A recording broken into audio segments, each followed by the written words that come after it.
오늘은 본문의 말씀을 통해서 감사로 여는 삶이라는 제목으로 여러분과 함께 말씀을 나누기를 원합니다.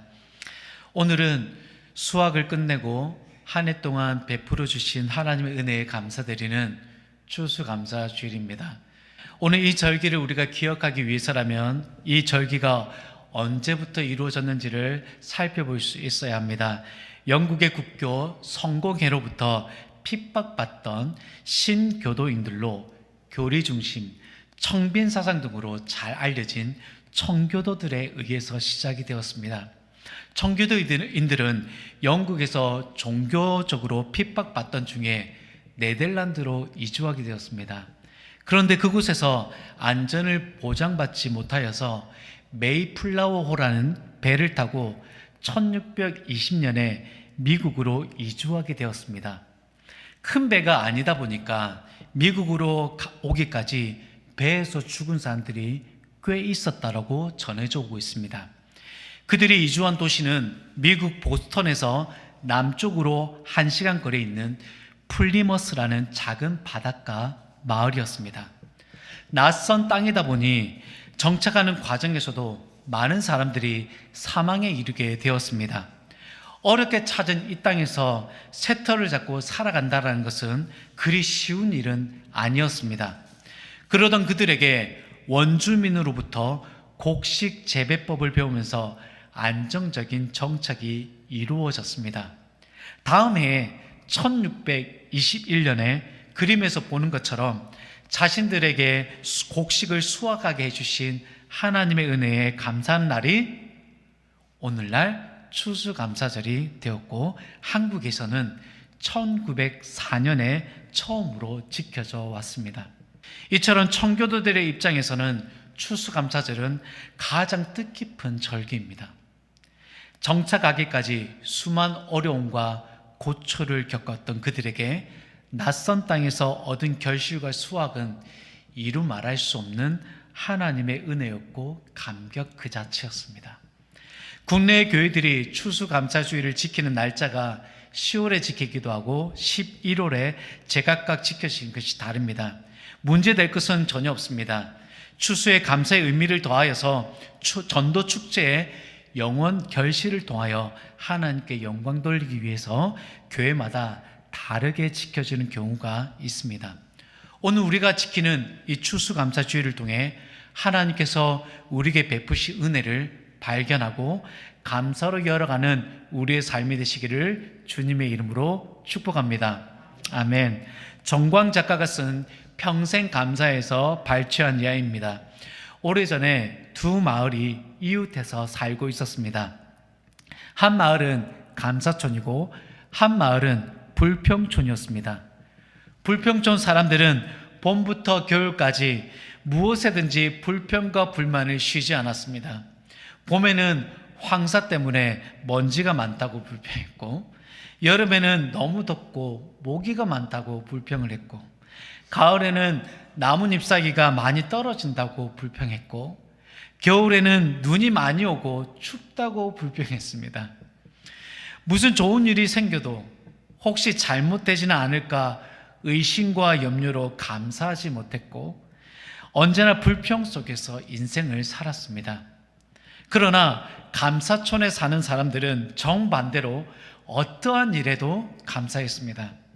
고생을 해도 감사하고 시련을 만나도 감사했습니다. 봄에는 꽃향기를 감사했고, 여름에는 시원한 나무 그늘을 감사했고, 가을에는 탐스러운 열매를 감사했고, 겨울에는 나뭇가지에 하얗게 쌓인 눈꽃을 감사했습니다. 하루는 불평촌 사람이 감사촌에 놀러 가서 사람들이 말끝마다 감사하는 소리를 듣고 몹시 놀랐습니다. 그곳에서 약간의 감사를 배워 감사를 살짝 흉내만 내다가 늦은 저녁이 되어서야 집에 돌아왔습니다. 그가 도착하자마자 집안 식구들에게 이렇게 말했다고 합니다.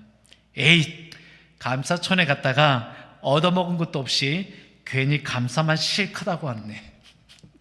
사랑하는 여러분, 이 예화를 통해서 정광 작가는 이렇게 말합니다. 감사가 행복해지는 연습이라면 불평은 불행해지는 연습이다. 오늘 우리가 주일 예배를 드리기까지 오늘 우리들은 감사하는 말과 감사하는 일이 얼마나 있었을까 한번 생각해 본다면 여러분 몇 번이나 했을까요? 10손가락도 안 되는 감사를 이루었다면 우리는 감사 불감증 시대에 살고 있을 수 있습니다. 현대인이 잃어버린 것 중에 하나가 감사라고 합니다. 현대인들이 왜 감사를 잃어버리게 되었을까요? 화면을 보는 것처럼 5가지로 제가 정리해 보았습니다.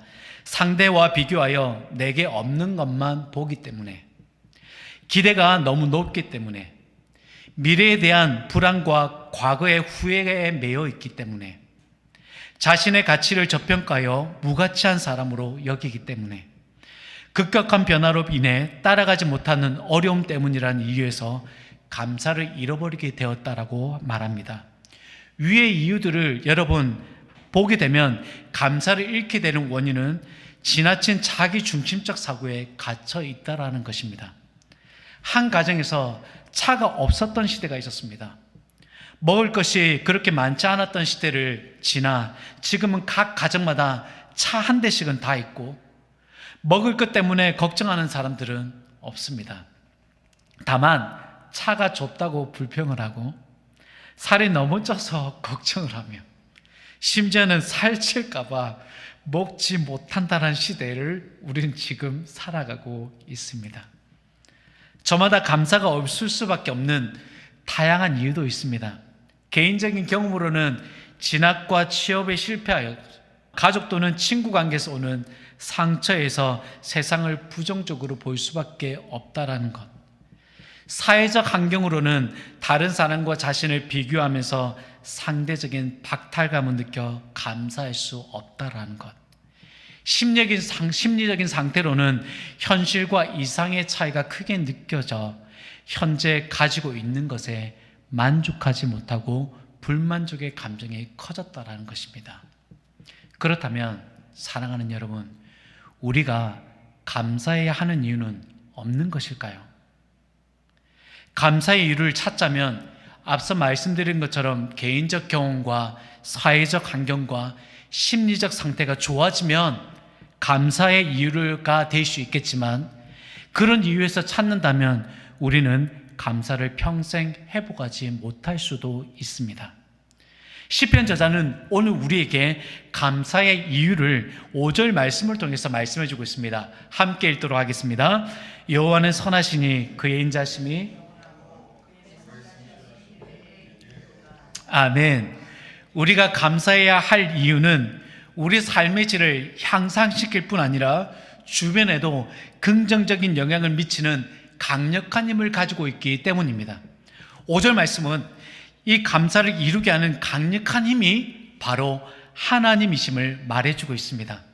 시편 저자는 하나님을 이렇게 소개하고 있습니다. 여호와는 선하시다.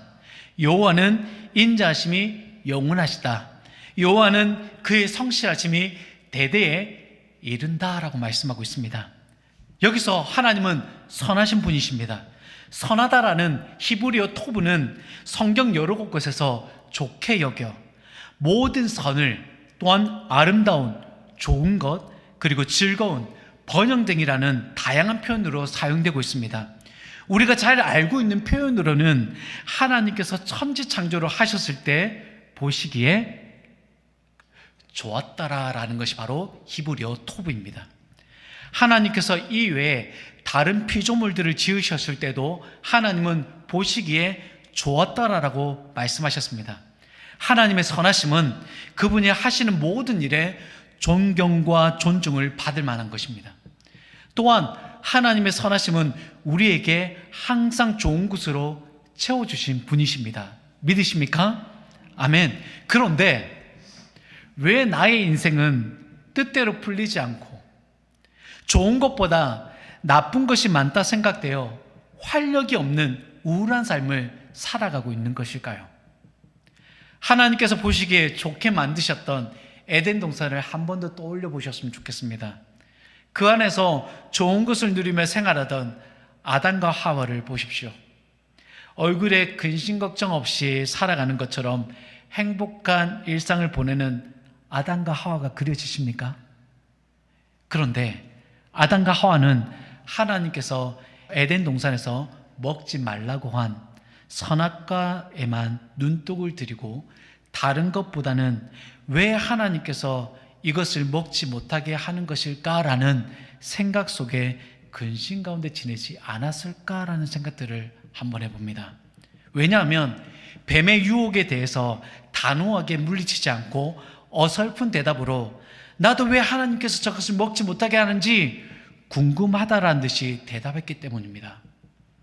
동산에 있는 모든 실과를 하나님께서 허락하셨는데도 그들은 유독 동산 중앙에 있는 선악과를 탐내고 있었습니다. 성경에서 동산 중앙을 강조한 것을 보게 되면 감사를 잃게 만드는 이유를 말해주는 듯합니다. 자기 중심에 있는 탐욕에만 집중하게 되면 주변의 좋은 것들을 다 놓치고 살 수 있다는 것입니다. 에덴 동산은 여러분이 알고 있는 것처럼 하나님의 선하심으로 가득한 공간이었습니다. 그리고 아담과 하와는 매일매일의 삶이 하나님의 선하심으로 가득 채워진 공간에서 감사하며 살 수 있는 이유가 충분하였습니다. 사랑하는 여러분, 하나님의 선하심은 오늘 우리의 생활하는 공간에서도 가득 채워 있는 줄 믿습니다. 이것이 첫 번째로 하나님의 선하심으로 우리가 감사할 수 있는 이유입니다. 두 번째, 하나님은 헤세드의 하나님, 인자하신 하나님이십니다.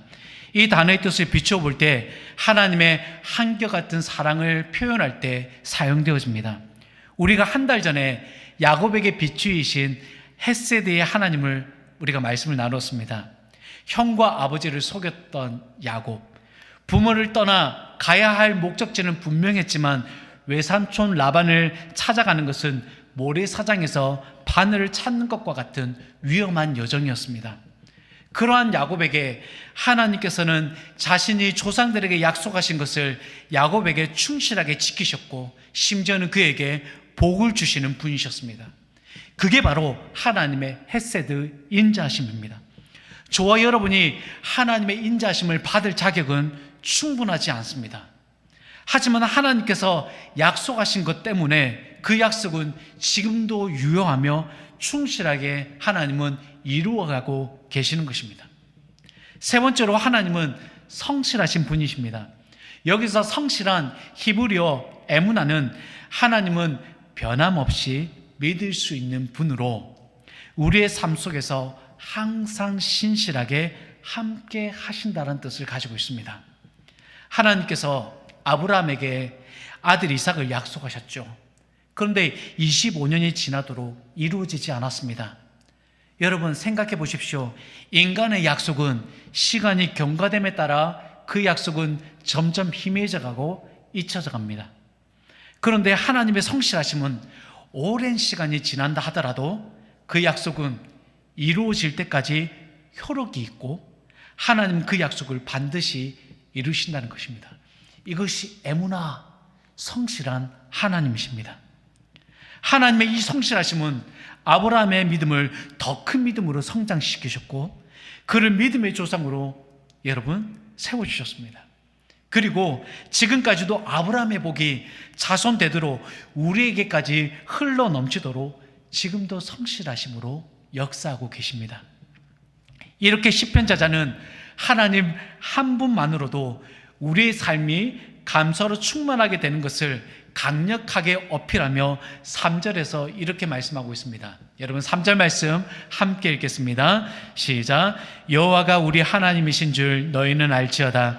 그는 우리를 지으시니요 우리는 그의 것이니 그의 백성이요 그의 기르시는 양이로다. 아멘. 여러분 한 번 더 읽겠습니다. 여호와가 우리 하나님이신 줄 너희는 알지어다. 그는 우리를 지으신 이시요 우리는 그의 것이니 그의 백성이요 그의 기르시는 양이로다. 아멘. 사랑하는 여러분, 하나님이 누구이십니까? 하나님께서 모세를 통해서 알려주신 그 이름이 바로 여호와, 야훼입니다. 하나님의 이름은 우리에게 건넨 백지 수표와 같은 것이라고 제가 말씀드린 적이 있습니다. 곧 이 말은 우리가 하나님께 올려드릴 수 있는 감사가 끝도 없다라는 말과 같습니다. 찬송가 304장 가사 중에 이런 글 있죠. 하나님의 그 끝없는 사랑에 대해서 이렇게 고백합니다. 한없는 하나님의 사랑, 하늘을 두루마리 삼고 바다를 먹물 삼아도 다 기록할 수 없겠네. 사랑하는 여러분, 우리가 감사해야 할 이유는 하나님 한 분만으로도 충분하다는 것을 시편 저자는 우리 하나님이신 줄 알지어다라고 말하고 있는 것입니다. 사랑하는 여러분, 여기서 알지어다, 야다라는 동사는 우리가 경험적으로 그 하나님을 알아가는 것을 얘기하는 것입니다. 사랑하는 여러분, 하나님을 이렇게 믿음으로 고백하는 시인은 1절과 2절과 4절을 통해 하나님께 감사의 표현을 합니다.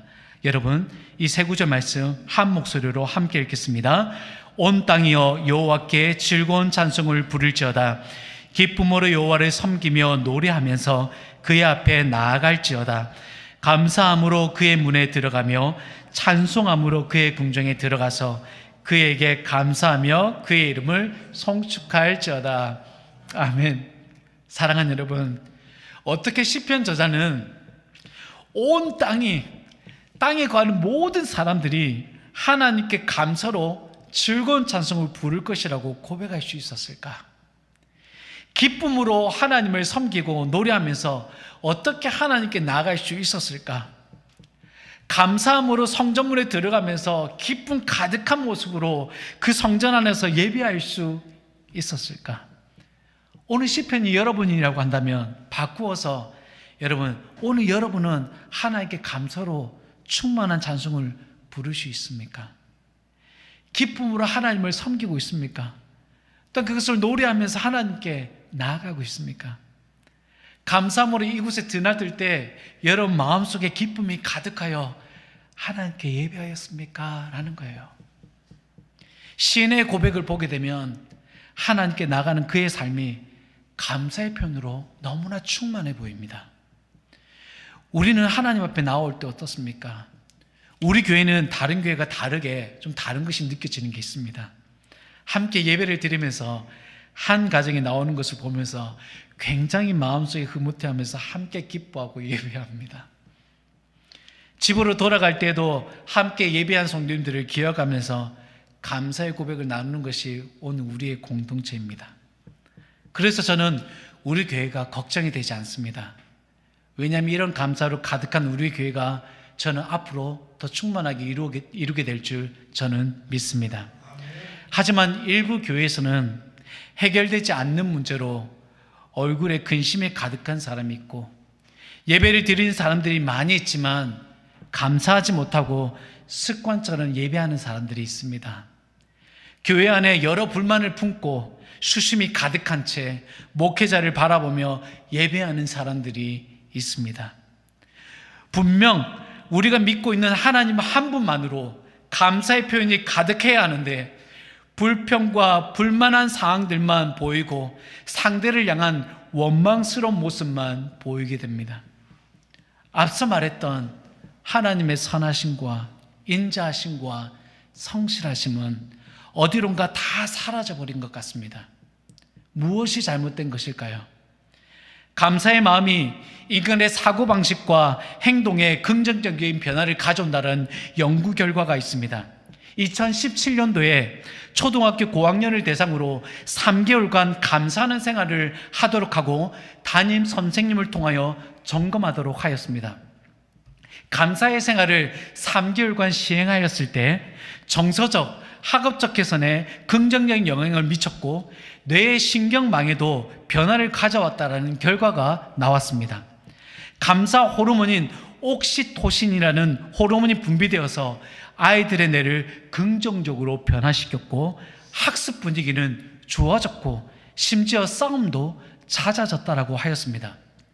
감사의 생활을 했던 아이들에게 뇌파 검사를 실시했는데 그림에서 보는 것처럼 뇌 피로도와 의심이 확연하게 줄어들었고 자기 조절하는 능력과 심신 균형이 상대적으로 훨씬 높게 나타났습니다. 여러분, 아이들뿐만 아니라 코로나 시기에도 금융기관을 통해서 직장인들을 대상으로 감사의 삶을 실행하였습니다. 그때 우울했던 자신들의 얼굴에 웃음이 번지기 시작했고 행복과 기쁨이 찾아온과 동시에 감사의 조건을 찾기 시작했다고 말하였습니다. 그리고 섭섭한 것보다는 잘해주었던 것을 생각하게 되고 당연하게 생각했던 것들이 아니었다라는 것을 깨우치게 되면서 똑같은 상황에서도 긍정적으로 바라보는 시각이 생겼다라고 말하였습니다. 여러분, 이런 연구 결과를 통해 감사의 생활은 우리에게 활력을 가져다 주고 감사의 말과 함께 무언가를 상대에게 전해줄 때 그 감사의 여운은 더 오래 유지된다라고 말합니다. 성경에서도 이 감사에 표현한 이들의 삶은 더욱더 풍요로운 곳을 향하여 나아갈 수 있게 되었습니다. 과거 하나님께서 이스라엘 백성들을 출애굽시키셨지만 광야에서 하나님께 원망과 불평을 일삼다가 아주 혼쭐이 났던 적이 있었습니다. 400년 동안 애굽에서 노예 생활을 했던 백성들은 지칠 대로 지쳐 있었습니다. 그런데 그들을 가엾게 여겨서 하나님께서 백성들을 애굽에서 나오도록 인도해 주셨습니다. 그리고 거대한 홍해 바다를 건너게 하심으로 하나님을 향한 감사와 찬양을 올리도록 하셨습니다. 하지만 이 일도 잠시, 바다를 건너 백성들 앞에는 광야가 놓여져 있었습니다. 뜨거운 햇볕과 식물이 하나 없는 그 광야에 몰린 백성들은 목이 말라 물이 없다라고 하나님께 찬양과 감사가 한순간에 사라져버리고 먹을 것이 없이 줄여 죽겠다며 원망과 불평을 일삼았습니다. 그들이 원망과 불평을 일삼을 때 그들에게는 낮과 밤으로 동행했던 구름기둥과 불기둥이 있었다는 사실입니다. 그들이 그런 원망과 불평이 있다 하더라도 하나님은 그때마다 그들에게 만나와 매출하기를 허락하셨습니다. 더 놀라운 사실은 그들이 광야에서 40년 동안 지낼 때 그들의 의복과 신들이 헤어지지 않았다라고 성경은 분명하게 기록하고 있습니다. 그럼에도 현실 속에서 이루어진 결핍은 원망과 불평으로 한순간에 바뀌곤 하였습니다. 그들의 원망과 불평은 풍요로운 가나안 땅을 두고 더욱 심해졌습니다. 애굽에서 노역으로 지칠 대로 지쳐있던 애굽 땅으로 회귀할 만큼 백성들에게는 원망과 불평으로 강하게 나타났던 것이죠.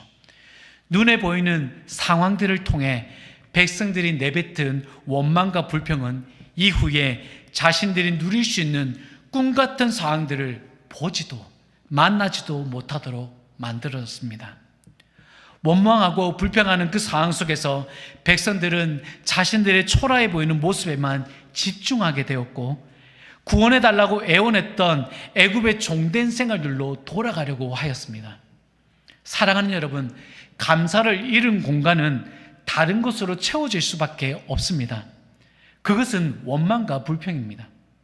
대다수의 백성들은 감사가 사라진 마음의 빈 공백을 원망과 불평으로 채웠지만 여러분, 두 정탐꾼 갈렙과 여호수아는 감사의 고백으로 하나님의 하실 일들을 기대하며 선포하였습니다.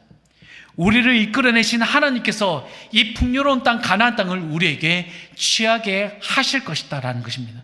그리고 그 두 사람은 원망과 불평을 일삼았던 사람들이 평생 밟아보지도 못했던 그 가나안 땅을 밟고 취하고 누릴 수 있었습니다. 에베소서 5장 4절에 누추함과 어리석은 말이나 희롱의 말이 마땅치 아니하니 오히려 감사하는 말을 하라라고 말씀하고 있습니다. 사랑하는 여러분, 오늘부터 우리의 입술에 감사의 표현으로 하나님께 약속하신 축복을 가득 누릴 수 있는 여러분들이 되시기를 주님의 이름으로 축복합니다. 여러분, 말씀을 맺겠습니다. 3개월간 감사일기 실험으로 고등학교 고학년들에게 놀라운 결과가 나타났습니다. 피상적 내용에서 일상에 대한 구체적인 감사로 변했고 매일 아침 엄마의 잔소리 듣는 것이 자신을 돌아보게 만들었다고 말합니다. 어떤 한 초등학생은 엄마의 혼내는 잔소리가 나의 나쁜 습관을 보게 되었다라고 고백하였습니다. 부모를 둔 자녀들은 부모의 잔소리를 대부분 듣기 싫어합니다. 하지만 감사의 표현을 함과 동시에 그 듣기 싫은 잔소리가 자신을 돌아보게 만드는 긍정적인 시각으로 바뀌게 된 것입니다. 감사를 표현하는 신앙의 삶에는 또한 어떤 결과가 나타날까요?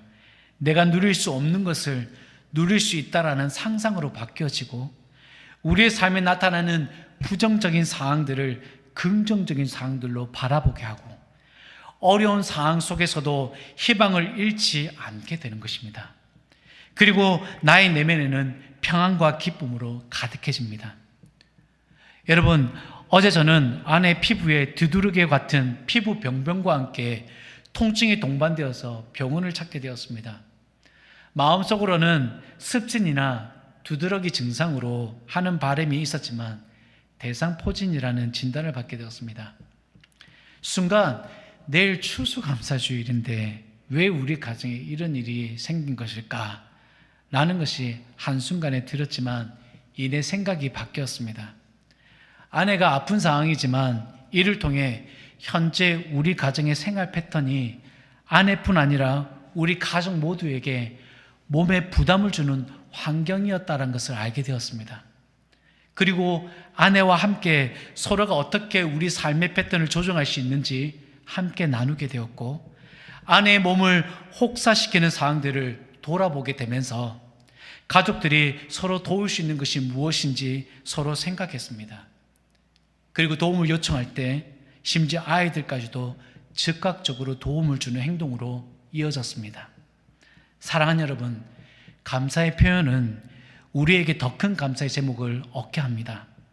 그리고 우리 삶에 위로를 가져다 주고 우리의 삶의 질을 향상시키며 우리 주변에 긍정적인 사고와 영향을 주게 됩니다. 추수감사주일은 단순히 수확의 기쁨을 나누는 것이 아니라 하나님의 은혜와 사랑에 감사하는 날입니다. 하나님 한 분만으로도 우리의 삶이 감사로 열 수 있는 삶이 이루어진다는 것을 오늘 말씀을 통해 우리는 확인할 수 있었습니다. 내가 얻으려고 하는 것을 하나님께 구하여 얻게 되면 감사를 이룰 수 있지만, 이미 우리 가운데 허락된 감사의 조건을 찾아보는 것은 어떨까요?